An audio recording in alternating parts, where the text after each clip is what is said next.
Okay, this do ana go na doig Siksika Lenora Rabbit Carrier, Superintendent for Siksika Board of Education. So I want to thank the parents for entrusting in our staff and Siksika Board of Education in providing that safest education to them in light of the circumstances under COVID-19. Our staff get tested regularly from Siksika Health Services, and we put the highest precautionary measures in place, as I said.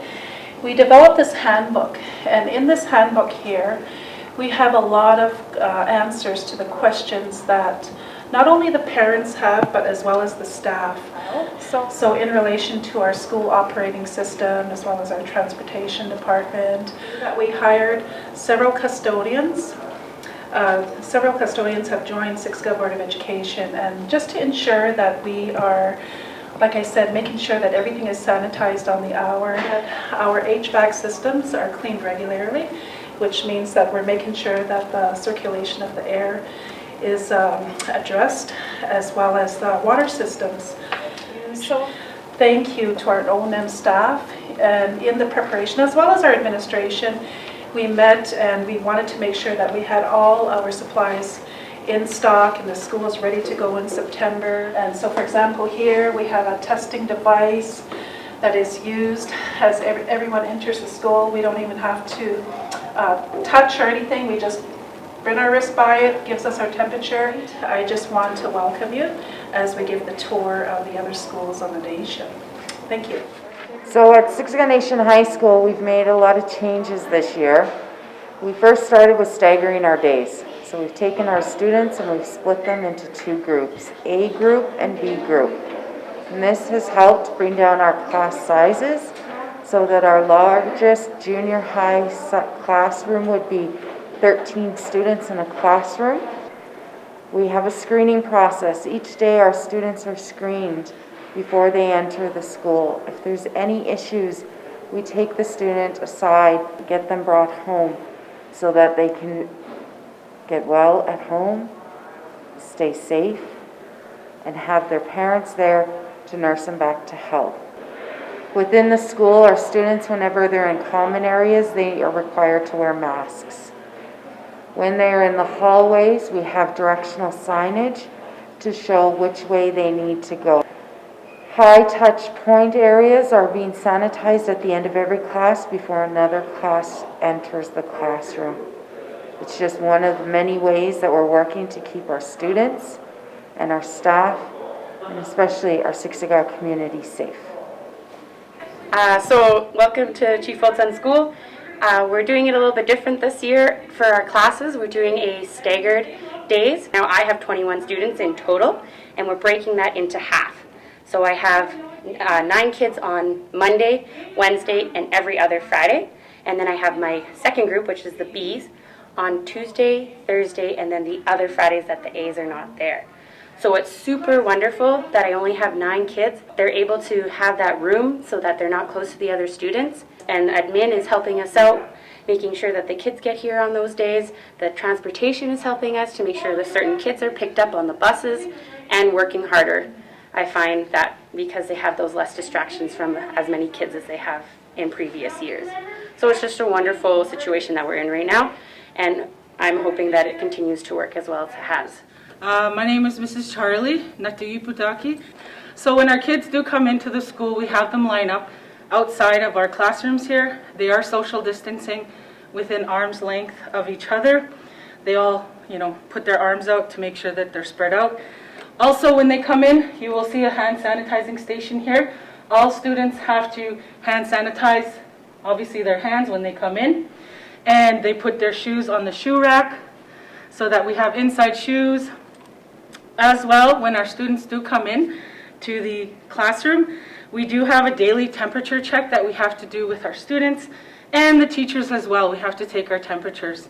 So we are doing our best to ensure that the practices are, safe for all of our children and our staff. Should there ever be a case or a suspicion of a case of COVID, we do have an isolation room that thankfully we have not had to use it yet. So we do ensure that precautions are in place and that our students and staff are safe.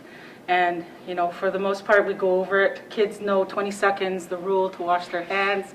When they leave the class, masks come on. But other than that, it's pretty much routine. Good afternoon. I'm Tracy Waterchief. I'm the student parent support worker here at Chief Crowfoot School. When we started the school year, we would go into each classroom and take the temperatures of each and every student. If we found that their temperature was very high or low, then it would be reported to the office, and we have an isolation room, and that's when the parents would be called. You can only access the office through this area, and you can't go through these doors here. So they come through here, you see there's hand sanitizing stations here. And they come in, and the temperature is checked over here. All right, so when they first come in, they all get their temperature checked and they get a form that they fill out. I check their temperature, they write it down, they answer the questions. If it's a yes, then I go over the procedures with them. We hand sanitize every time we come in. They have their desks are blocked out for them so that they stay within a certain distance of each other. Our library is turned into our isolation room. We have the PPE over there. So under the direction of the CDC team, they instructed us how to set up our isolation room. We have designated staff that will put on the PPE and go through the checklist that we got from Siksika Health. With the COVID that's happening, me and the drummers are social distancing with one another. We have our masks. Good morning, Adamak Skanotani. I'm Bruce Dobbin, principal here at the Outreach School in Siksika. We'd like to welcome you back.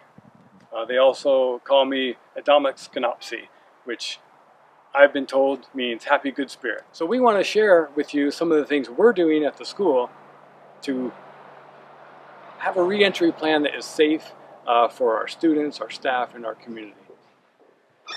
First off, when students come in from the buses, they're coming in at a physical distance, and first thing they do is come to our sanitization center with hand sanitization. We encourage hand washing many times a day. And as you come in, you can see we have a screening station. This is Tanis, and Tanis does our screening for us. Hello. Actually, all the staff do, but Tanis does do most of it. And she does a health questionnaire for our kids on the pre-screening. She has a thermometer. You'll see we are really engrossed in some of our signage. It's probably overkill, but we want to make sure we are sending the message that physical distancing is important, hand washing, and face mask. You'll see everybody in a face mask, and that's how it should be. That's what's required. And as you come in, you can see the tables. There's hand sanitizer at each of our tables. We have one student at a table at a time because of our cohort groups. We stagger A and B attendance. So we have 15 to 20 kids upstairs, 15 to 20 downstairs on each of our days. Today is an online support day. So many of our students online we're supporting on Fridays mainly. If you walk into the kitchen area, we have removed the microwaves for the students because we have issues from Siksika Health has suggested we get rid of those. So we do not have those, but we do have access to a kitchen, and you can see there's signage very clearly, hand sanitization, only one at a time, to wipe down everything that are being used in the kitchen. We want to keep your students safe, we want to keep our community safe, and these are some of the precautions that we're taking. Yeah.